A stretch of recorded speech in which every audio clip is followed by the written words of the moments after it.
Our final speaker is Christine Sequenzia. She is the Federal Policy Advisor at the Animal Welfare Institute. She's a graduate of Texas A&M University, and she majored in animal science and has successfully transitioned her passion for animals into a career promoting legislation on Capitol Hill and across the nation. She and the Animal Welfare Institute, AWI, have been at the forefront of the horse slaughter issue for several years now, and has been working to pass legislation to eradicate the commercial slaughter of horses for human consumption here in the United States. As we mentioned earlier, the amended appropriations bill that was voted on by the committee, of course. Oh yeah, no. Okay, she's going to talk about it, so let me just sit down and shut up. Okay, here we go. Let's go right ahead. Okay. Christine Sequenzia, thank you. I thought I had this like slam bam finish, and then you just cut me off. Dang it. Okay, so I know you're getting restless, so I'm going to try to make this as close to 20 minutes as possible. We just presented at the Animal Care Expo with Humane Society, and this presentation took me an hour and a half. So scream over here when we're getting close to 20 minutes. Okay, so I wanted to recognize our new interns. Animal Welfare Institute, as you guys probably already know, is not a vegetarian group. We do have a humane farming branch, which is called Animal Welfare Approved. And we have a farm animal program. So a couple of our farm program interns are here. Guys, if you guys want to stand up or wave. Yay, congratulations. And then Joanne is also here. She is my direct intern in the Government Affairs Department. Congratulations to you. She beat out several people to be our summer intern, so we're really excited to have her. Okay, so who has heard of the horse slaughter issue in this country? So, almost everybody. Good. Who thinks we still eat horse in this country? Probably no one. Oh, wow, okay. So what's going on in the United States is that all of the horse slaughter plants are closed. So nobody in this country eats horse, but our horses are being sent over the border at 100,000 a year to be slaughtered in either Mexico or Canada for human consumption. Now, none of that meat comes back into the United States, like I said. All of it goes overseas for foreign profit. It's crazy to think that people eat horse, but they do. The French eat horse as a delicacy. Belgium owned plants that were here in the United States when they were offering to slaughter horses for human consumption. China, Japan. So several countries have it in their culture to eat horse. We don't here in the United States. I'm going to show you a survey later on we did in 2006 that showed 70% of the American citizens think that eating horse is completely cruel. So we like to use that on the Hill. I know that we've been talking a lot about local policy. We're going to talk about federal policy with my presentation. And as much as I'd like to hear myself talk, I think that video of what's going on is really going to drive the point home. So I'm going to show you a video that's about 3 minutes long of the horse slaughter process. It shows horses being transported in cruel transport trailers. It shows them actually going through the process. It shows them dying. So if you want to leave during that portion, I will let you know as soon as it comes up, just a few slides from now. So, like I said, it's background, current legislative action, equine rescue efforts to help horses should we get this law passed that bans slaughtering horses for human consumption, and then how you can get involved is what we're going to talk about. So the background I already talked about. This is the video portion. If anybody would like to leave, please feel free to do that. Like I said, about 3 minutes. So. America has a dirty little secret we need your help in exposing and stopping. Last year, over 100,000 American horses were slaughtered in the U.S. at 3 foreign-owned horse slaughter plants. The meat is then shipped to France, Belgium, and Japan to be served as a delicacy in high-end restaurants. America's horses endure abuse at the farm and livestock auction. Many of these horses are emaciated, injured, or sick. While the USDA reports that over 92% of the horses slaughtered are good, sound horses, the abuse these animals receive at auctions and during transport has inflicted tremendous physical and mental stress, as witnessed recently at this Texas holding facility. From here, they depart for their final destination, the slaughterhouse. Many are still transported on inhumane double-decker trailers, which are designed for short-necked species, where they are unable to stand normally. These horses may then spend over 24 hours without food, water, or rest, as they make their way across the U.S. to facilities at the U.S.-Mexico border or in Canada. Overcrowded, stressed, beaten, and fearful, horses are unloaded at the slaughterhouse to the overwhelming smell of waste and blood. Once inside the kill box, untrained and callous workers may often hit the horses multiple times with a captive bolt gun in an attempt to render the horse unconscious.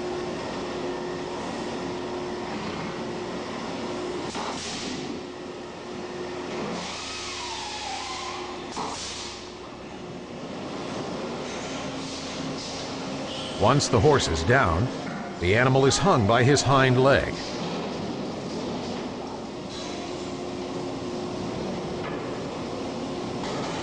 So his throat can be slit, leaving the animal to bleed out and eventually die.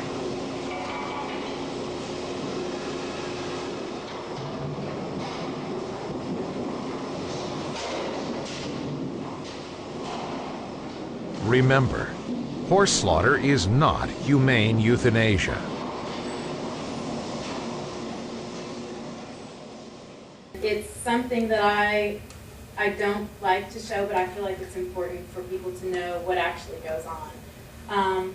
The trailers that you saw are very inhumane. The process as it's set up for horses is very inhumane, unlike it is set up for cattle, swine, sheep.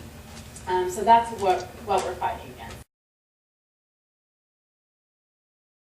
I sort of already talked about what the issue is here. For decades, you know, people have been selling horse to be slaughtered in this country for food. Back in 2005, we got some defund language into an appropriations bill, which defunded the USDA inspectors in horse slaughter plants. So by defunding it in an appropriations bill, that means that we can no longer have inspectors in a horse slaughter plant. And with that, the horse slaughter plants were closed effectively. Joan was talking about what happened recently, and I'll get to that. So, cruelties of transport. There are double-decker trailers that these guys are transported in, and the double-decker trailers are built for cattle. I'll talk about that more in a minute. The picture that you see here, there is a pregnant mare being hung for slaughter. She was transported pregnant. She's very pregnant, as you can tell, and it's just cruel. This is a picture down here of the inside of one of those trailers. The top level sometimes is only 5.5 feet tall. So I'm 5'3" without my heels. I'm 5'3" now. I know that I don't reach the top of any horse's head. So this guy's ears are touching the top of this trailer, and it's just inhumane. Can you imagine going down the road with this much room above your head?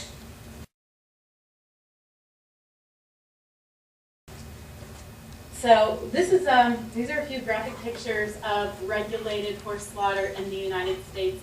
A lot of folks say, you know, if you bring horse slaughter back to the United States, then our inspectors can regulate it, and we can keep track of this, and we can make sure that it's done humanely.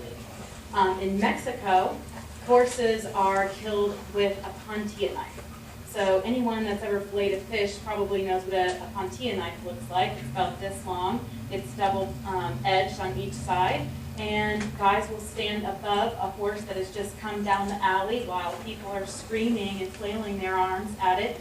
And as you all probably have seen, horses are flight response animals. So that means that when someone screams or something closes or makes a large sound, instead of just kind of standing there like cattle do, horses fling their head back, they rear up, their eyes roll in the back of their head, they try to escape because they're usually prey. So when they're going down alleys, by the time they make it, they're completely stressed and freaked out. So in Mexico, a person will stand on a level above the horse, which is down, that has just come in the alley. They'll take a Pontia knife and they will attempt to sever its spinal cord in the back of its neck. The problem with this is that, like I said, the horse is already so freaked out. It's not just standing still after this whole process. So it takes several times it takes several attempts to actually hit the horse's spinal cord in the back of its neck. So an undercover HSUS investigation reported between 4 and 11 times that a horse would be stabbed in Mexico before it's actually rendered immobile. So in the United States, cattle have to be rendered unconscious before they're slaughtered. So that's humane, however you think about it. That's the law in this country. So, but in Mexico, horses, when they're killed, they're just rendered immobile. So by the time they actually get the spinal cord, the horse falls to the ground, and it's still conscious. So it knows what's going on. And that's just completely inhumane. In Canada, they do the captive bolt procedure, which is something that you saw in the video. It's just a big hunk of machinery that has a 4-inch metal bar that just impales itself into the head of the horse. Same thing happens here. The horse is totally stressed out by the time it gets to the end of the alley. So you can't just get it with one swat like you can with a cow or a pig. You just have to keep hitting. So the undercover investigations of this are just horrendous. So however they're doing the process overseas, or even when it was here in the U.S. using the captive bolt system, it's inhumane. Horses, you can't get them with one shot. So that's our argument for people, the opposition, who think that we should bring it back here in this country. These are a couple of the pictures that were actually gained from the FOIA request by the USDA. So these are USDA's own investigators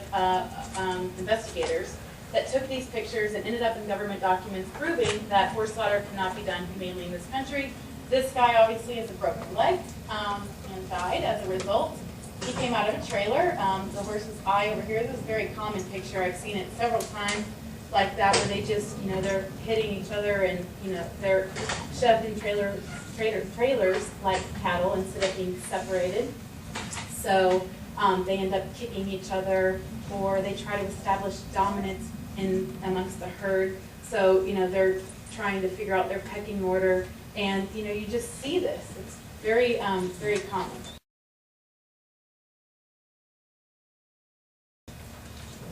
So what happened? I already told you in 2005 we did an amendment in the appropriations bill which defunded those inspectors. At the same time in 2002, they found there were a couple of, I think it was the HSUS state director who found out that Texas, where one of the plants was located, had a law on the books since 1949 that said you can't slaughter horses for food in Texas. So that effectively closed that plant. Well, Texas didn't mean to do that. What they meant to do in 1949 was prevent horse meat being pawned off as beef. But it worked in our favor in this case. And then in 2007, the entire Illinois state legislature voted to close the plant that they had there. So there were 3, 2 in Texas and 1 in Illinois. So all of this happened within just a few years.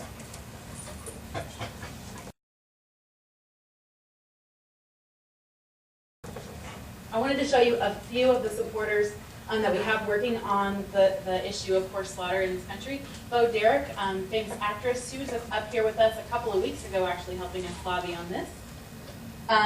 Ashley Judd is one of them, Morgan Freeman, the Pickens, T. Boone Pickens and Madeline. This is the famous racehorse Barbaro and his trainer Alex Brown. And then we even have Chief Looking Horse, who helps us out on this. Now, the Indian tribes are divided on how they feel about horse slaughter because of great lobbying. So some lobbyists have come into Indian reservations and said, hey, if you open up a horse slaughter plant, you'll be able to make money. So they've gotten some tribes on that way, but most of them believe, like we do, that horses are, sacred animals, but they're important here in the United States and that we don't kill them. This is Chris Shivers, very important to have on this issue. So you guys are well aware that the agriculture industry normally opposes humane interests. To have Chris Shivers, who is a several multi-time PBR, so professional bull riding champion, who has said horses being slaughtered for food in this country is cruel and inhumane. It's great to have him on there. Ellen DeGeneres, Shania Twain, and her midriff stomach. And obviously Snoop Dogg. I mean, Snoop Dogg did a PSA for us back in 2005, so I was happy for that.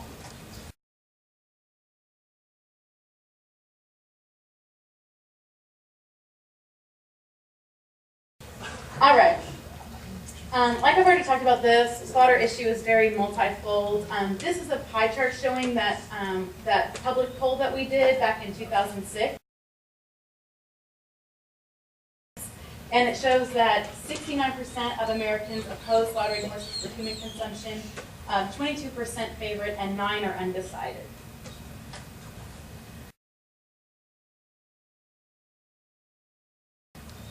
There's inherent cruelty in horse slaughter. These are some of the things that I've already talked about. This shows the captive bolt system. The Pontia knife is here. And then the first picture is, if you can kind of see it, it's a little bit blurry, but the horse in the front is obviously doing the flight response to the stress that's, the noise that's going on, and is trying to get out of the kill box. Apparently they've missed him because the guy is trying to stab the one in the back. So they didn't even get the first one before they got the second one. Obviously that's inhumane.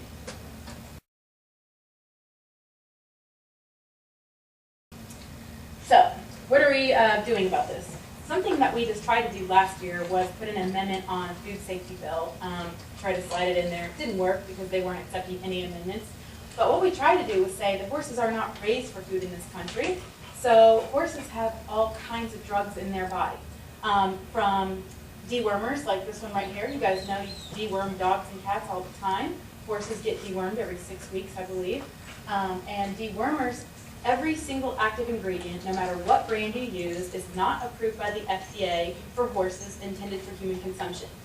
So when I go to the Hill and lobby on this, I bring with me a dewormer.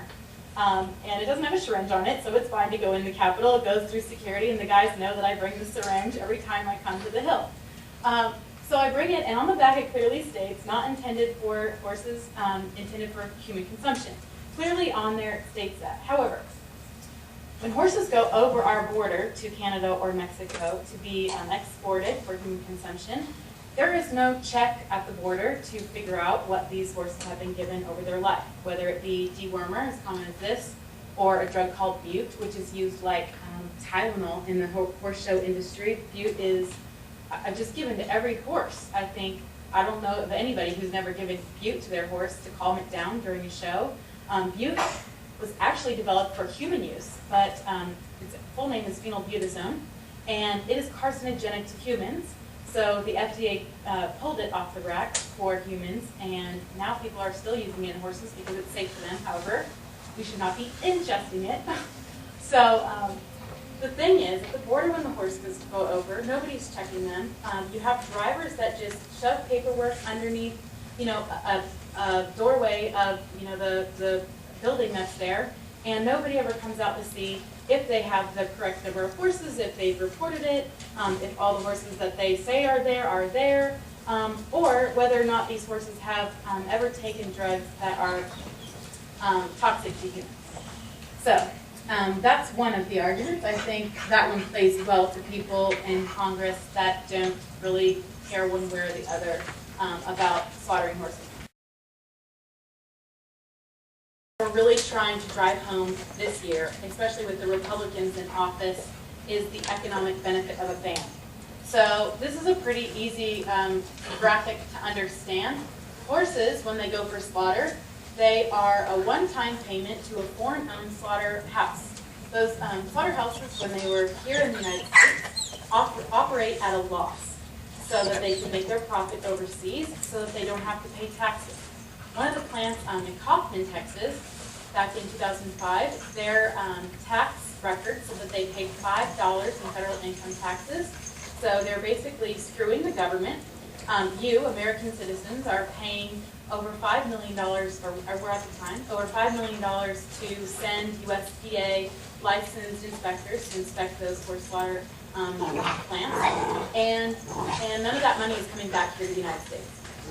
So all the profit is going overseas. Not to mention the workers in these plants are usually undocumented workers, so it's not providing us jobs either. Rehoming a horse proves that the economic benefit to the U.S. is greater by the fact that people pay for care. You employ people by the feed that you get, whether it be at a feed store or farmers producing the hay or feed. Veterinarians, obviously, if you keep a horse for 10 more years as opposed to selling it off to a slaughter plant, you have to pay for more medical care, tack and supplies, events, whether that horse goes on to show or goes on to do something else in its career. So all of this comes back as profit to the United States. So it's an economic ban, or an economic increase.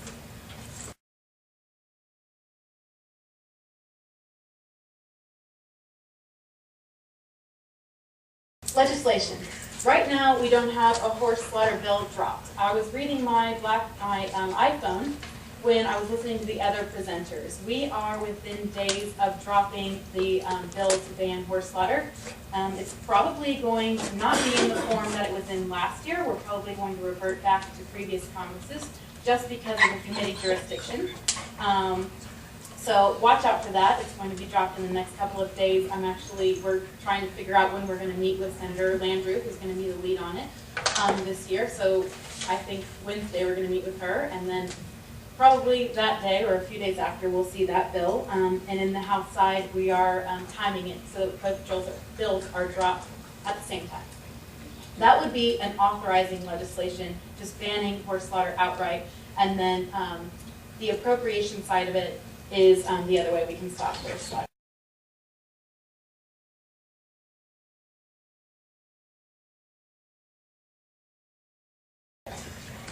Ban on double-decker trailers. It looks like I'm sort of running out of time, so I'm not going to go into this as much as I'd like to. But double-decker trailers, like I said, are built for cattle. So they have between 5.5 feet clearance and I think 4.7 is the last one I read, 4 feet 7 inches for a horse. So they just shove them in there. They ride with their necks down, like I said, and then these trailers, we're seeing accidents all over the country, flipping over. And then can you imagine what happens in a trailer when it flips over? Horses are scrambling to try to get out, to try to stand up, but they can't. They're kicking, and so there are videos online that show accidents. I don't even want to get into how it looks. But there are several implications of this. This graphic we did for the bill that was introduced last year, which would have banned double-decker trailers. So the Rodeo Association was the only association that opposed this bill. We had the veterinarians in support of the bill. We had agriculture interests and the humane groups. Rodeo guys said, we have 5 trailers that we've modified, and we've given the horses 71 inches of clearance in one portion of the trailer. They extended the belly of the trailer right here, and then the level would go up as it comes down to the other part of the wheel, where the wheels are here. But they said that this is more humane. So the graphic shows us a quarter horse, and quarter horses are 15 hands high. So 15 hands is about, let's see, 84 inches. That just means it's about 7 feet tall when it's standing with its head up. And you know, horses just stand with their head up, that's how they balance. We don't think this is humane. Horses still can't stand, you know, with their right procedure in order to balance, so this would still be considered inhumane. So when this bill went to markup last year, we were excited to see very bipartisan support.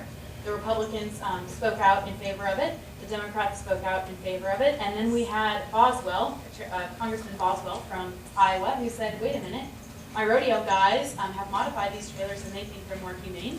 So at that point, Congressman Cohen spoke up and said, well, we have this graphic and we don't think that that's very humane. They still can't stand up. So the chairman of the committee, Oberstar, at that time said, okay, well, let's talk about it. If you've decided to figure out how to make this humane, we want to see this. So they left the report open for 2 months to give the rodeo guys time to respond for 5 trailers. Not 5 types that are back, just 5. So we were wondering what was going to happen with this, and we saw nothing. Rodeo guys never responded. Whether they figured out that they couldn't argue in favor of it or what, we don't know. They never responded. So the report was issued and the bill was sent to the floor. It never went to the House floor for a vote because we had this chaotic disaster in Congress where the party completely shifted hands. We had an inactive lame duck session, and nobody did anything because everybody was afraid for their congressional seat. So, I heard from a couple of guys this morning in new freshman member offices that are excited to drop this bill in the House. Our lead sponsor, which was a sponsor last time in the House of Representatives, was called Congressman Kirk. Congressman Kirk is from Illinois. He had one of these trailers flip over in his district, and he was appalled by what happened. He's a Republican, so that makes it even harder for him to introduce a bill for humane animal treatment. But he introduced this bill and carried it through. He's now a senator who was voted in the last election, and he intends to drop this bill in the next few weeks as well over there. So at this point, we're looking at dual bills on horse transport as well.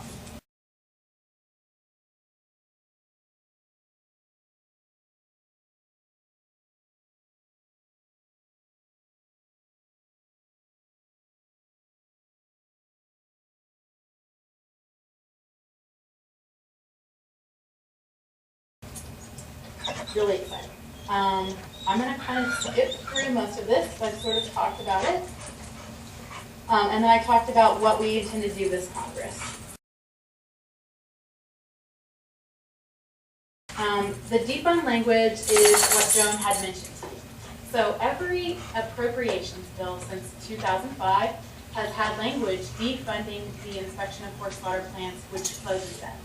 Chairman Kingston, Republican from Georgia, decided that he was going to pull that language out last week because, well, we don't have any horse slaughter plants now, so why would we want to keep this language in there? It doesn't make any difference. Well, we're smarter than that. We know that Charlie Stenholm has been lobbying him hard and just told him this, that, well, we don't need it anymore. So we went in on Friday. I was really upset, actually, because our office was supposed to close at 2 for Memorial Weekend, and I was excited to go for a run. But I got called by the Deputy Appropriations Staff Director, Will Smith, at 4 o'clock, saying that he was available at 5 o'clock to discuss. And when you get called into a meeting for the Capitol, you just go. So I went, and we waited for him for an hour and a half, and he finally came in, and he told us that the chairman of the full committee is going to do whatever the subcommittee chairman says or recommends. So we had no hope, and we went to that right away. We got Virginia Congressman Moran to offer an amendment, and he spoke up in favor of this thing. It just happened Tuesday. I feel like I'm still shaking from the vote. He spoke up. He was very passionate. He's really great on animal issues, but particularly this one. And he got Congresswoman DeLauro to speak up in favor of it, and several, including Jesse Jackson, to speak up in favor of it. Several Republicans said that they agreed with it as well. The vote came down. It was 24 to 21. Joanne was there. She was sitting right next to me while we literally, they called roll, and it's like, Congresswoman Granger, and we would mark yes, no, and I don't think I remember at all what happened in those 5 minutes other than we were just making tick marks. And at the end of it, we won by 3, and we were so excited that, the Humane Society lobbyist, Lauren Silverman, who works with us on this, was bawling and had to leave. But we sat there, and we were so excited to see that. We're not out of the clear, though. This bill goes to the House floor, and we might see a Republican offer an amendment to it, which is why we're meeting again with our full bill sponsors.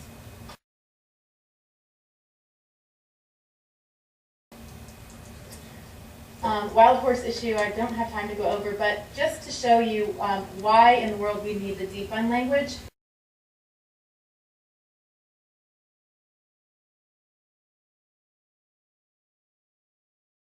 These are anti-horse protection pieces of legislation that are coming down from different states.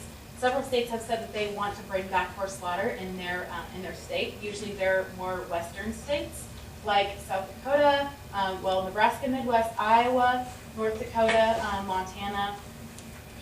So several of those states have said, or even passed bills saying that they would like to open a horse slaughter plant. So that's what we try to tell the appropriations chairman. We have to keep this language, defunding horse slaughter inspections, because if we don't, we might see these plants open. Some states are doing good things. Connecticut, Hawaii, Massachusetts, West Virginia, New York, Maine have all issued bills banning horse slaughter.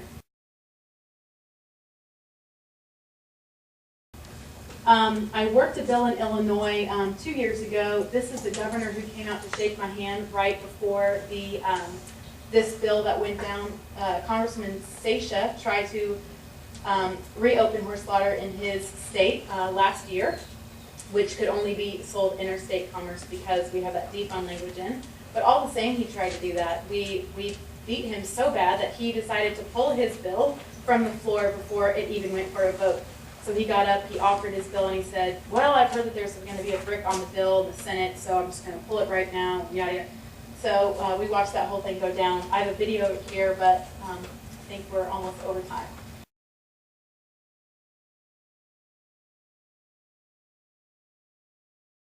So we are also involved in the Homes for Horses Coalition. We band together horse rescues so that they have increased business procedures, more professionalism, so that they can talk amongst each other and figure out best business practices. We just got back from our conference in Orlando talking about it. Went to Animal Care Expo and the Homes for Horses Coalition conference are now combined. So if you're interested in the horse movement or horse rescue, you can come down to that. And how can you particularly get involved? Well, like I said, right now we have Republicans in office. No matter who's in office, everybody gives way to their constituency or whoever is giving them more money. I heard a fact in Florida that only 2% of charitable funds in the United States go toward animal issues. So that means we have this huge lobby that's trying to beat us down. And no matter what you do, no matter how good of a lawyer or lobbyist you are, it all comes down to who's funding what, unless you have a huge coalition of people behind you that just call offices and make it basically painful for them to take a vote against what you're saying as a constituent. So I wanted to show you this quick movie trailer. It's a minute long, and then I'm finished. So this is kind of what happens. It's Thank You for Smoking is the movie. And this guy is lobbying for the tobacco industry. So I just liken it to the big agriculture industry, which is normally opposing us. So that's it. Kind of a parody on what we're dealing with, but it's true. Big agriculture industry has tons of cash, and they can outbid us or out-donate us as many times as they want. But in order to get things done, we need you guys. The reason that we won 24-1 on Tuesday was because congressmen's offices were getting calls left and right. They had people on hold all day long calling in favor of this amendment, and we need that to continue. So you can visit compassionindex.org, which is Animal Welfare Institute's legislative page, where you can type in your zip code and figure out who your congressman is. We list issues and we rate congressmen based upon their animal welfare status. And then you can also send them letters on issues that we are supporting. And that's it. How about that?